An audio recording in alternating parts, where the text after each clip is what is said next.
Sud Radio, le débat du samedi.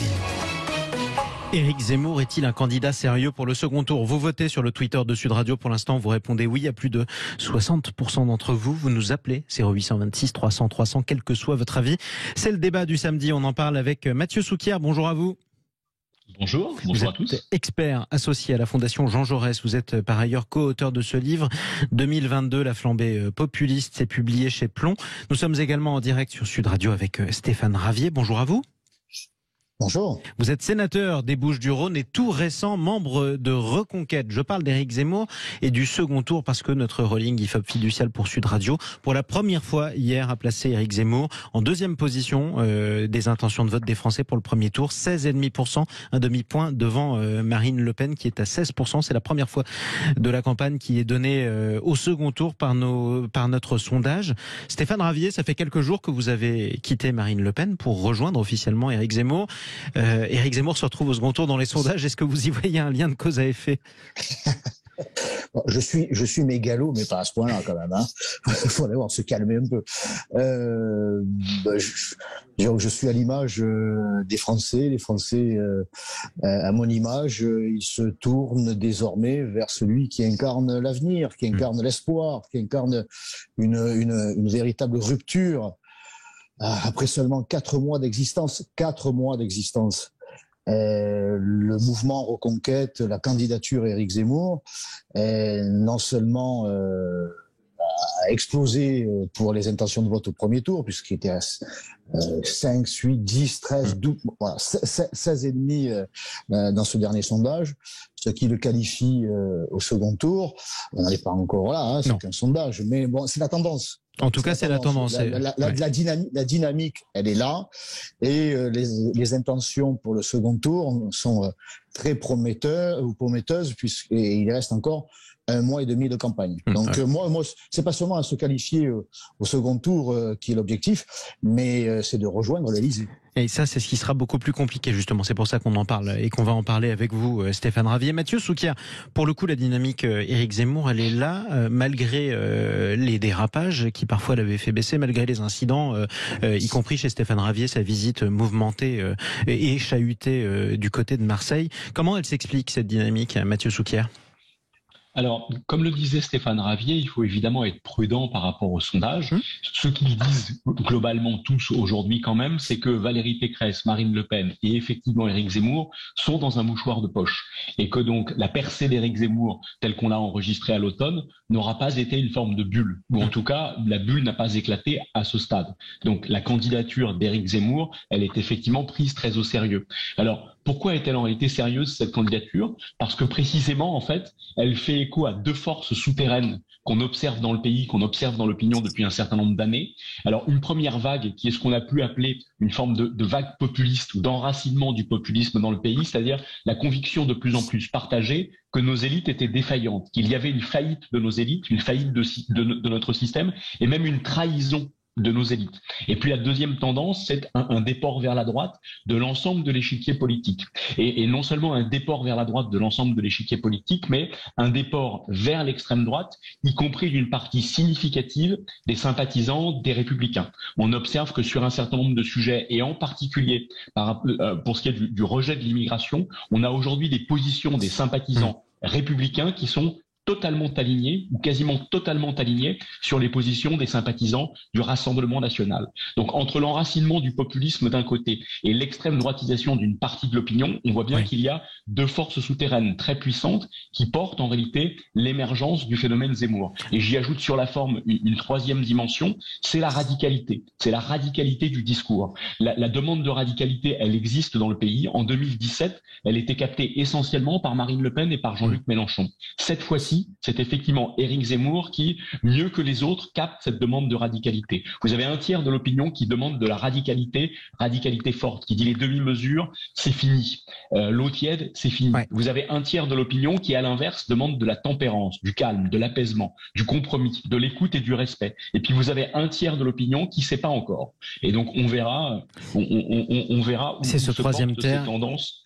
Oui, c'est ce troisième tiers d'ailleurs qui déterminera le résultat du second tour, probablement, quelle qu'en soit l'affiche. Parlons justement de ce second tour, malgré tout. Stéphane Ravier, je le rappelle, sénateur des Bouches-du-Rhône, membre tout récent du parti Reconquête, c'est le parti d'Éric Zemmour.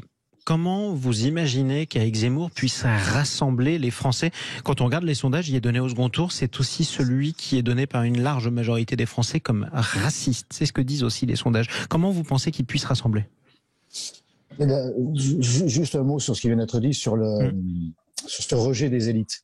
Des élites qui sont toujours les mêmes, effectivement, depuis 30 ans, et qui ont échoué dans tous les domaines, qui se sont reniés, notamment, je pense en particulier à ce que l'on appelle encore la droite, à travers Valérie Pécresse, qui aura tout renié, qui se sera aligné sur le mondialisme, sur l'immigration, sur l'hyperfiscalité, sur le laxisme judiciaire.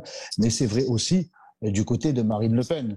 Elle aussi a abandonné des pans entiers ou a voulu plaire au système, a voulu arrondir les angles. Qu'est-ce qu'elle a abandonné pour vous? Qu'il n'y a plus aucune aspérité. Et c'est pour ça aussi qu'une grande partie de son électorat, qu'elle pensait être captif, dont elle pensait être la propriétaire, eh bien, se tourne vers Éric Zemmour. Parce que quand on est à remettre en cause la politique d'immigration ou la lutte contre l'immigration, cette fermeté que certains qualifieront de radicalité ou de radical, on trahit le cœur de son engagement, ne plus remettre en cause la CEDH, ne plus remettre en cause européenne des droits de l'homme, et son dernier reniement. Elle est trop modérée pour vous, quoi. C'est clair, et c'est pour ça que vous avez quitté le Rassemblement national. Bon. Et son dernier reniement, pardonnez-moi, que de ne plus interdire le regroupement familial, mais seulement le durcir.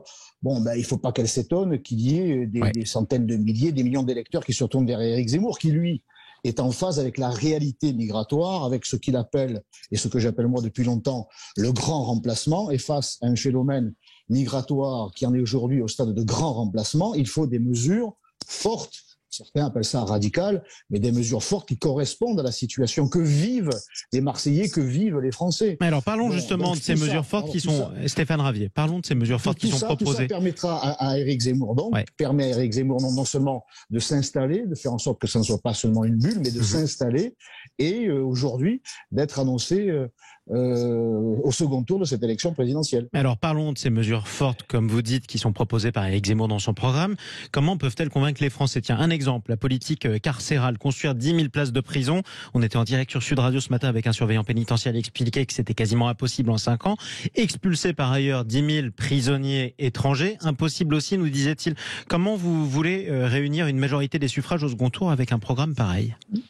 Je peux comprendre que la personne qui estime que c'est impossible soit dans cette vision, puisque ça fait 30 ans qu'on nous dit que c'est pas possible. Maîtriser l'immigration, c'est pas possible. Maîtriser la fiscalité, c'est pas possible. Mais il y a peut-être une raison à ça. Renégocier les traités européens, c'est pas possible. Nous sommes avec des élites, justement, des élites qui ont installé cette idée dans la tête des Français que rien n'est possible.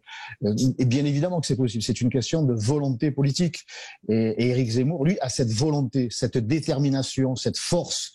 Et il l'exprime, il l'a tellement en lui que cela est ressenti par les Français. Alors peut-être pas par votre interlocuteur, mais les Français ont besoin d'une détermination. C'est le politique qui commande, à moins qu'on nous dise, écoutez, les politiques ne servent à rien, c'est la haute administration, c'est... on va voir ce que répond justement Mathieu Souquier. Bruxelles qui décide. Moi, je crois que c'est les politiques qui décident. Et Éric Zemmour, lui, est déterminé à décider et à appliquer. Mathieu Souquier. Oui, alors, ce qui est sûr, c'est qu'il est compliqué d'être à la fois le candidat de la radicalité et le candidat du rassemblement. Et même pour partie, le candidat de la crédibilité. Car j'entends tout à fait ce que dit Stéphane Ravier, et encore une fois, je ne considère pas du tout que le phénomène Zemmour soit qu'une bulle, mais il y a tout de même des dynamiques, des limites à la dynamique qu'il a enclenchée. En tout cas, des limites potentielles à la dynamique qu'il a enclenchée. D'abord, encore une fois, rappelons que dans les sondages, ils sont au coude à coude. Et donc, il y a bien, en fait, deux nuances d'extrême droite qui aujourd'hui s'équilibrent, ou à peu près. Une extrême droite dite dédiabolisée, celle de Marine Le Pen. Donc il faut quand même rappeler qu'en 2017, elle a rassemblé sur son nom un score que l'extrême droite n'avait jamais permis d'atteindre, pas même Le Pen père. Donc cette extrême droite dédiabolisée, et effectivement, parce que Marine Le Pen avait elle-même quelques faiblesses, il y a eu à sa droite elle-même un espace relativement large pour une extrême droite radicalisée ou rediabolisée. Mais donc évidemment, cette figure entre guillemets du diable, et j'y mets des guillemets, cette figure du diable, forcément elle peut braquer. En tout état de cause, même si Éric Zemmour dispose d'un certain nombre de forces, on voit qu'en particulier les traits d'image qui sont les siens dans l'opinion constituent de véritables faiblesses. Encore une fois, on peut être un candidat crédible sans être considéré comme un gouvernant crédible. Et en l'occurrence, il n'est pas considéré à ce stade comme un gouvernant crédible, c'est-à-dire en capacité de changer les choses, tel que le dit Stéphane Ravier, là où tous les autres auraient préalablement échoué. Et par ailleurs, c'est un candidat qui, radicalité oblige, et même radicalité très poussée oblige, fait peur. Et donc ça, pour le coup, évidemment, ça compte dans les enquêtes d'opinion. Et ça fait écho à un certain nombre de dérapages qu'il a lui-même commis au cours de sa campagne, qui, encore une fois, ont abouti à un tassement, pas du tout à un effondrement, à un tassement, mais qui, s'il venait à se multiplier dans les prochaines semaines, pourrait aussi considérablement amputer sa dynamique. Voilà, les dérapages ont quand même marqué l'opinion. Les dérapages, ou d'ailleurs des éléments de son discours qui ne sont pas forcément des dérapages, mais ce qu'Éric Zemmour dit sur les femmes, ou ce qu'Éric Zemmour dit sur le maréchal Pétain, pour le coup, ça constitue une vraie dynamique à sa poussée, à une vraie limite, pardon. Ça déclenche un rejet. En tout cas, Stéphane Ravier, vous devez croiser beaucoup de Marseillais d'ailleurs chez vous, qui ont peur d'Éric Zemmour et qui vous le disent. Qu'est-ce que vous leur répondez? Non, je n'ai pas encore croisé de Marseillais qui aient peur. Tous les Marseillais que je croise, et je bénéficie d'une petite notoriété quand même, d'une vraie notoriété à Marseille. Donc beaucoup m'abordent en me disant bravo.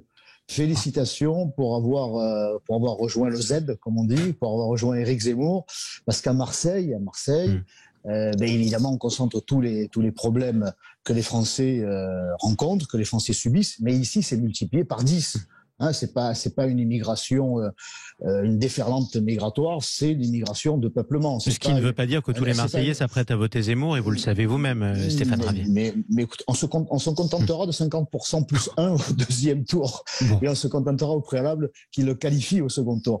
Et c'est là que je ressens ça. On parle de statistiques, on parle de sondages. Bon, j'en ai parlé moi-même. On est plutôt content quand il le place au second tour, que ça soit pas le cas. Mais au-delà des sondages, parce que moi je pourrais prendre les sondages des élections régionales, aux élections régionales en PACA, on parle de Marine Le Pen, d'Emmanuel Macron. Bon, si on s'était fié à ces sondages, eh bien la liste emmenée par Thierry Mariani, qui aurait gagné pour le Rassemblement national, aurait dû gagner. Il y avait 7 sondages avant le premier tour qui nous annonçaient vainqueur. Bon, donc les sondages, c'est pas le plus important. Ce qui est le plus important, c'est ce que vous disiez, c'est le ressenti des Marseillais, par exemple, et des Français en général. Et on sent que la dynamique est là, que le soutien, il est là. Et on verra. Alors j'allais dire la ferveur, en tout cas la dynamique, elle est là, et c'est ce que je ressens au-delà des sondages dans les rues de Marseille, avec ces soutiens très important de la part, j'allais dire, du peuple marseillais. Verdict début avril à Marseille. Vous écoutez Sud Radio sur le 95.1 en FN et partout ailleurs en France d'ailleurs. Ce sera le soir du premier tour. Merci à tous les deux d'être intervenus dans le débat du samedi. Stéphane Ravier, sénateur Reconquête des Bouches-du-Rhône, et Mathieu Souquier, je rappelle votre livre d'ailleurs 2022, La flambée populiste, c'est publié chez Plomb. On vous posait la question, est-ce que Zemmour est un candidat sérieux pour le second tour? Vous avez voté et vous avez répondu oui sur le Twitter de Sud Radio à plus de 80%, 82% d'entre vous. Restez avec nous les amis, on se retrouve dans quelques instants sur Sud Radio et on va parler des candidatures de gauche qui sont en difficulté. Christiane Taubira aura-t-elle ses parrainages par exemple? On en parle juste après le journal, à tout de suite.